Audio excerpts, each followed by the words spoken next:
Olá a todos e todas, bem-vindo à nossa videoaula em que vamos falar sobre a contemporaneidade e o ensino religioso. Quem está aqui conosco hoje para falar a respeito é a professora Maria Suzana de Stefano Menin, da Unesp. Ela é especialista em educação e valores. Suzana, muito obrigada pela sua presença. Olá, Sandra. Obrigada pelo convite. É um prazer estar aqui para falar com você e com todos os professores que estarão nos ouvindo.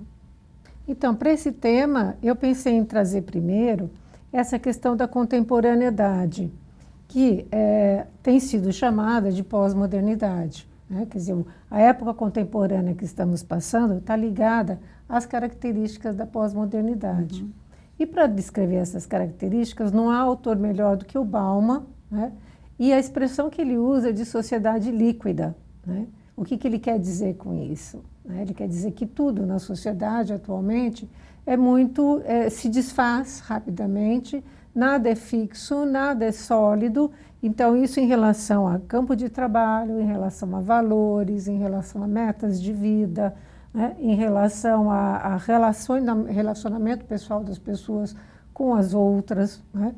Então, seria uma época em que as pessoas diriam assim, puxa, estamos numa crise de valores, né? Porque parece que nenhum valor é um valor de fato, né? É o maior valor para as pessoas e não há um acordo de que coisas realmente valem a pena, né? É uma época muito marcada pelo individualismo, então é aquilo que a gente colocou ali no quadro, né? E esse individualismo muito relacionado à indiferença em relação aos outros. Naquela frase que é muito comum as pessoas dizerem, cada um com os seus problemas, né?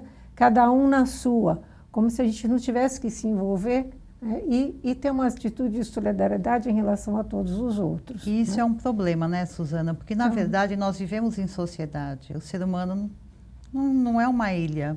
Isso. E a gente precisa dessa convivência. Uhum. Né? E a vida está muito difícil para todo mundo. Com então, certeza. se não houver convivência, o que você tem? Você tem pessoas muito fragilizadas, né?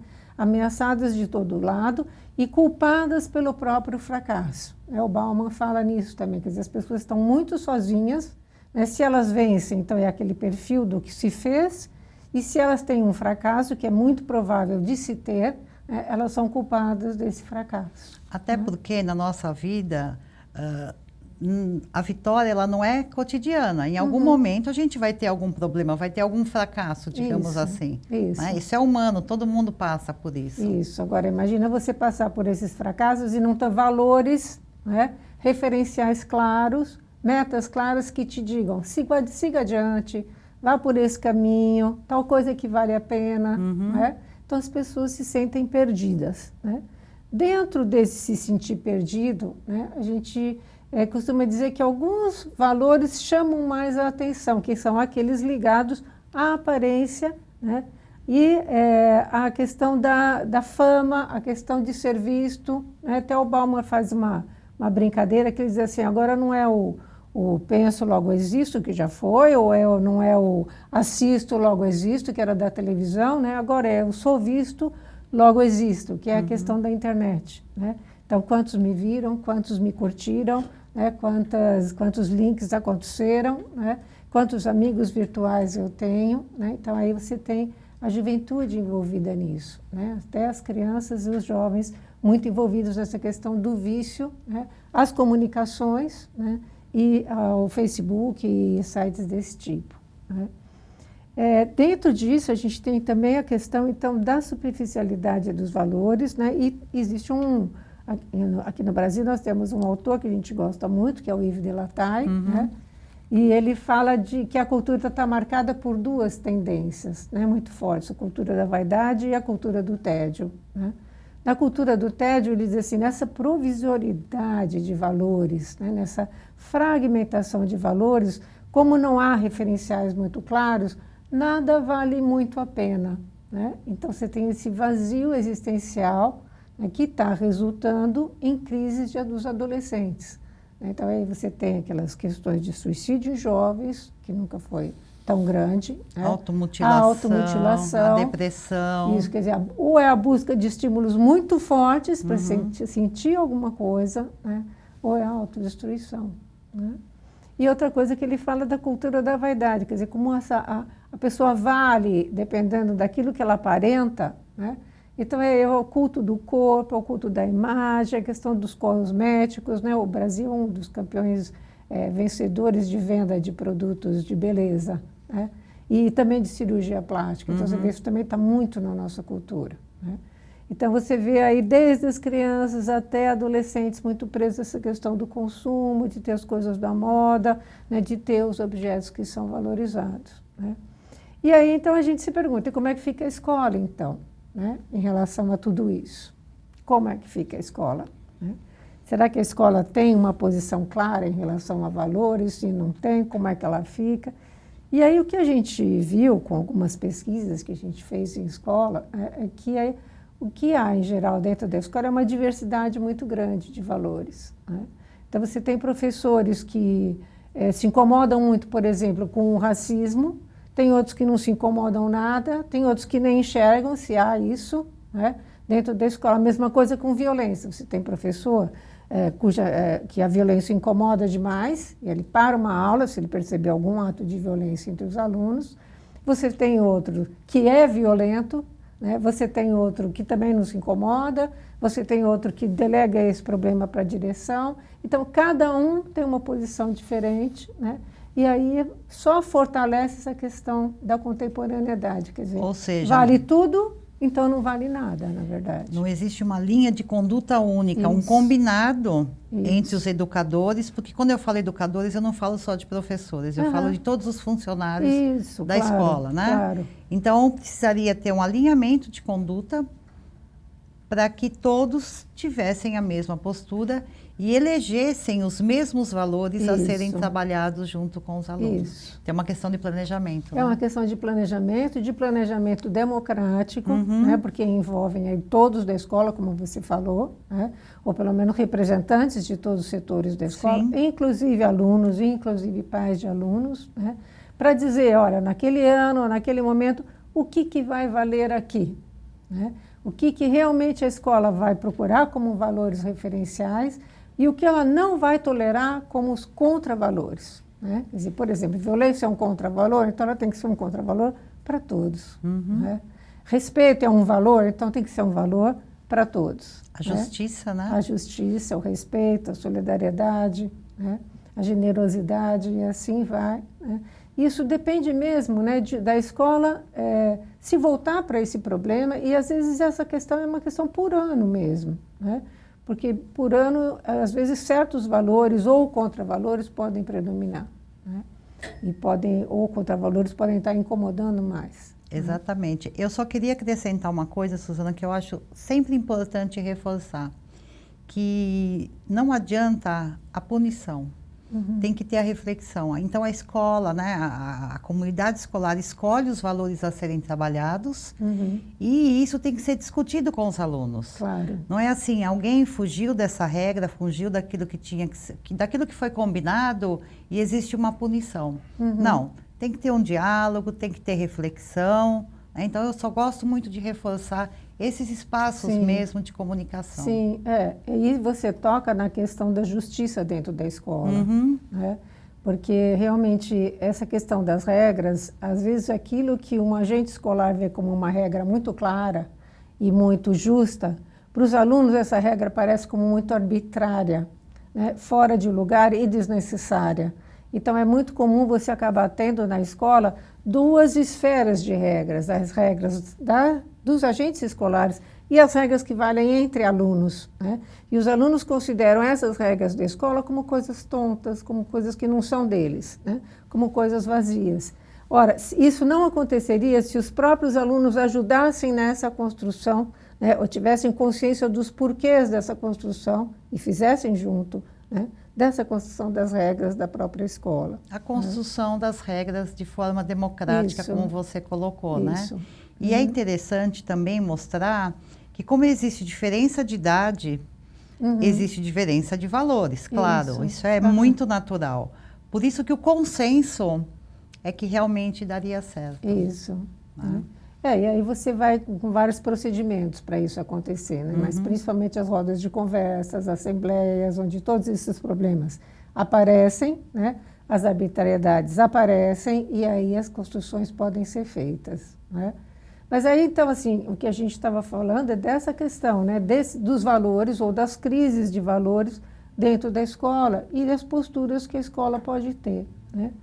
Dentro dessa questão, acho que outra coisa que caracteriza também, né, essa dificuldade da transmissão de valores dentro da escola, ou até da sua opção, é que quando há, né, alguma consciência sobre a necessidade de passar valores, né, isso acontece muitas vezes para alguns professores que fazem iniciativas, às vezes de modo muito transmissivo, né?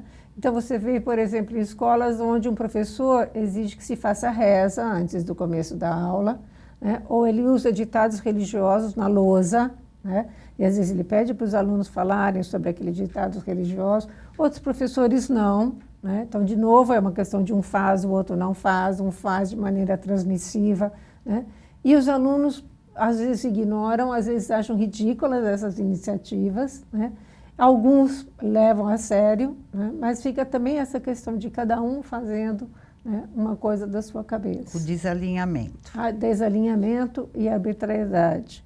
E outras coisas que a gente vê também que são interessantes é a pouca importância que se dá em certas escolas sobre a educação em valores, né? Primeiro porque delegam isso à família, então é aquela ideia de que a família é que tem que fazer isso, né?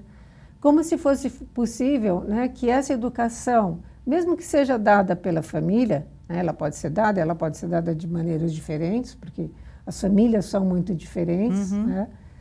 Mesmo que ela seja dada, tudo o que acontece dentro da escola, da rotina da escola e dependendo dos relacionamentos, em tudo isso existem valores que têm que ser trabalhados na hora que eles aparecem. Ou seja, o trabalho com valores não é estanque. Não, ele é a todo momento, processual, né? Ele é a todo momento, né? E em toda a relação social, em toda transmissão de regras, em toda avaliação que se faz, em todo julgamento, né? Então, ele está ali a todo momento dentro da escola. E a escola, então, pode não dar atenção a isso, né? E achar que não vale a pena perder tempo, né, com esse tipo de educação, né? O que é uma pena também que aconteça. E uma outra coisa que a gente vê acontecendo, então, é a busca da religião, né? Quer dizer, dentro dessa crise que já caracteriza a pós-modernidade, né, e da vivência dela dentro da escola, né, alguns diriam, mas então a religião não é o caminho, né?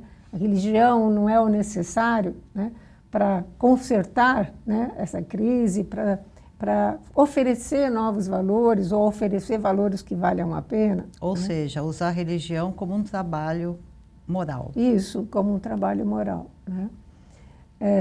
Então, o que a gente vê aí, né? Que existe toda uma discussão a respeito disso, né? Quer dizer, o quanto a escola pode dar um ensino religioso e como pode ser esse ensino religioso, né? Ele é um problema que gera discussões mesmo dentro da nossa legislação, né? Então, você tem na Constituição Federal, você tem que a religião, né, ela é um trabalho que pode acontecer, que deve acontecer dentro da escola, né, mas de matrícula facultativa para os alunos, né? E desde a Constituição Federal se diz o quê? Que dentro desse ensino religioso deve-se privilegiar o respeito à diversidade, a tolerância ao outro, né? O conhecimento de outras, né? Esse conhecimento está mais em outra legislação, né? Mas desde a Constituição o que se enfatiza muito é o respeito em relação aos outros pontos de vista, em relação aos outros cultos, né? Então, se isso acontece, você não pode na escola dar uma visão única, né, dentro do ensino religioso. Ela não poderia ser de uma só direção religiosa, né? E isso pode estar acontecendo, né, em algumas escolas. Aí, claro que isso depende também do tipo de ensino religioso que tem se dado nos diferentes estados, né? Mas a gente vê, por exemplo, aqui no estado de São Paulo, e aí entra o estudo que a Aline Pereira Lima fez, né, duas existências em relação à religião. Uma é a questão das práticas que se faz nas rotinas, no dia a dia dentro da escola, que são marcadas por crenças religiosas dos professores. E aí depende de cada professor, né? Mas desde que você entra na escola, você tem ali o crucifixo, o crucifixo dentro das salas de aula, cartazes com seja um bom aluno, Deus está te olhando, né? Ou a criança que é cristã, ela faz isso, ela faz aquilo outro. Então você já tem mensagens, né, que são de um determinado ponto de vista religioso. Dificilmente na escola você tem a representação de outras religiões que existem no Brasil, né? O Brasil é um país de diversidade religiosa muito grande, né? Então você tem aí desde as religiões afro-brasileiras, a religião espírita, as diferentes religiões da linha evangélica, né? Que são também diferentes visões. Então você tem muitas religiões, né? Mas o que se dá na escola normalmente é uma forma só de religião, né? E os símbolos e as práticas voltadas a isso. E você tem também disciplinamentos de crianças, né, e de alunos através do uso da religião, né? Então é muito comum professores, né, ou agentes escolares dizerem, olha, Deus está te olhando, né? Não faça isso ou não faça aquilo porque, né, Deus está fazendo isso, ou você vai ser castigado, ou olha o pecado, ou, né, um bom cristão faz isso, faz aquilo, né? Então você tem ou a religião de uma maneira formal, através do ensino religioso, ou a religião nas práticas corriqueiras dentro da sala de aula ou dentro da escola, né? O que não está acontecendo, né? O que parte da nossa legislação também fala, né? Então vamos olhar aqui. Então, por exemplo, o Conselho Nacional, o Conselho Estadual de Educação, né, o que é que ele pede? Né? Que dentro do ensino religioso, né, existem os princípios de cidadania, do entendimento do outro, né, que não se deve, né, ser um aglomerado de conteúdos que visem a evangelização, que não se deve se fazer a imposição de dogmas, né, e que sim, que o ensino religioso seja um caminho para o saber em sociedades humanas e sobre si, né? Então, isso, o Conselho Estadual de Educação, né? Por outro lado, houve agora, mais recentemente, uma discussão que chegou no Supremo Tribunal Federal, né?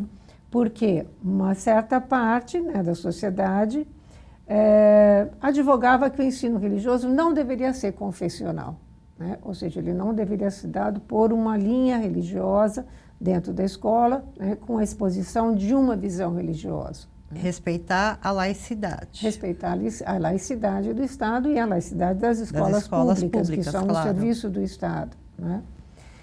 Mas o Supremo Tribunal Federal entendeu que não, que o ensino pode ser confessional, seguindo ainda a Constituição Federal, mas dentro desse ensino confessional, o que se deve ser garantido é também, né, o direito à liberdade religiosa, quer dizer, ele é confessional dentro de um Estado laico, no sentido de garantir que outras visões de religião também sejam dadas, também sejam estudadas, também sejam vistas e expostas, né? Então, é nesse sentido que ele pode se dar, né? Quer dizer, confessional no sentido de que outras religiões e a diversidade possa ser contemplada, né? E é interessante essa linha, porque aí se a gente for, né, nos nossos documentos mais recentes, na Base Nacional Comum Curricular, você tem habilidades, tanto habilidades gerais como habilidades para o ensino religioso, que coincidem, né, no dizer que, no fim, o que nós estamos procurando é que as crianças conheçam as diferentes práticas religiosas, os diferentes símbolos, os diferentes rituais, ou seja, conheçam os produtos culturais e as religiões dentro desses produtos, né? Convivam com as diferenças de religião e respeitem essas diferenças, essas diversidades, né? Então, no fim, o que se está buscando, tanto nas competências, até diria nas competências socioemocionais, né, mais gerais, que estão na base comum curricular, como em competências dentro do ensino religioso da base, o que se procura é a mesma coisa, né, que é o conhecimento do outro, o respeito ao outro e uma boa convivência, né? Então, acho que é o que mais eu gostaria de chamar a atenção nessa questão de, tudo bem, se nós estamos numa crise de valores, né, e estamos procurando referenciais, né, que dentro desses referenciais o respeito à diversidade e mesmo a diversidade de referenciais sejam um dos valores fundamentais, né? Eu acho que é exatamente isso, tomar muito cuidado com as práticas dentro da escola, né? que inclusive o texto de abertura dessa formação é justamente uma decisão judicial em que o Estado se viu obrigado a pagar uma indenização para uma aluna que foi obrigada a rezar o Pai Nosso dentro da sala de aula. Pois Né? é. Então, isso realmente não pode acontecer. Uhum. Né? A gente privilegiar uma prática ou uma religião em detrimento das outras. Uhum. Não é verdade? Claro. E eu acho que o objetivo é exatamente esse, é trabalhar com a solidariedade, a diversidade, o conhecimento a culturas diferentes, Isso. né?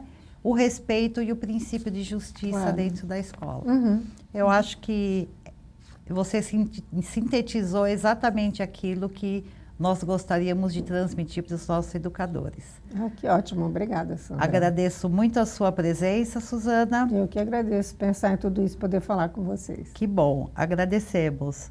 Agradeço a atenção de todos e até a nossa próxima videoaula.